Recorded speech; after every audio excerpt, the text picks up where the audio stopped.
Hello बच्चों, यहाँ प्रश्न है कि यदि आई ए सदिश बराबर 3 i कैप प्लस माइनस में जे कैप प्लस में 2 k कैप है और बी सदिश है जहाँ पे आई कैप प्लस जे कैप माइनस 4 k कैप हो तो इन पर लंब इकाई सदिश ज्ञात कीजिए। तो चलिए इस प्रश्न को हल करते हैं। तो मुख्य अवधारणा अगर मैं इस प्रश्न का लिखूं, मुख्य अवधारणा, तो देखिए अगर मैं लंब इकाई सदिश एन कैप लिखूं तो ए सदिश क्रॉस बी सदिश बटा में ए सदिश क्रॉस बी सदिश का मापांक। तो चलिए यहाँ पे हमें पता है कि ए सदिश क्रॉस बी सदिश कैसे ज्ञात करते हैं। यहाँ से आई जे के कैप का और यहाँ पे 2 सदिश है तो आई जे के कैप के गुणांक हम यहाँ से लिख के सारणी को हल कर लेते हैं। तो चलिए बस हल कर रहे हैं। तो यहाँ से ए सदिश दिया हुआ है 3 i कैप माइनस में जे कैप प्लस में 2 k कैप। बी सदिश दिया हुआ है आई कैप प्लस में जे कैप माइनस में 4 k कैप।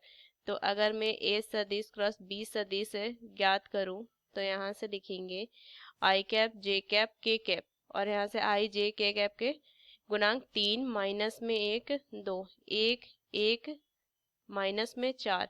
तो इसको हल करेंगे तो यहाँ से क्या लिखेंगे, आई कैप गुना में 4 माइनस में 2 माइनस में जे कैप।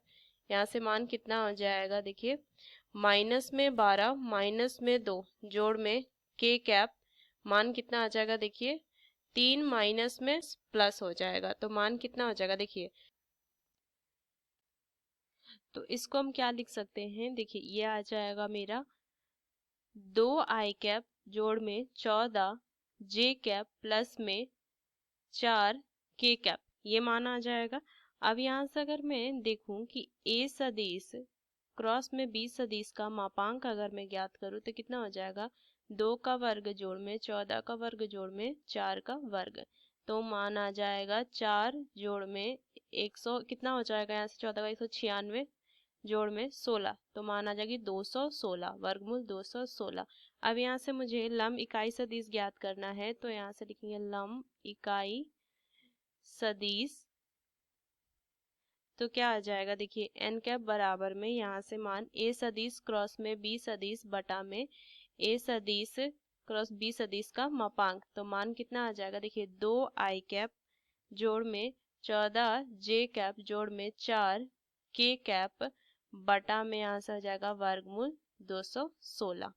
तो ये इसका सही उत्तर आ जाएगा, ये इसका सही उत्तर होगा। इस मुख्य अवधारणा का इस्तेमाल करके मैंने इस प्रश्न को हल किया। आशा करते हैं ये प्रश्न आपको समझ में आया। धन्यवाद।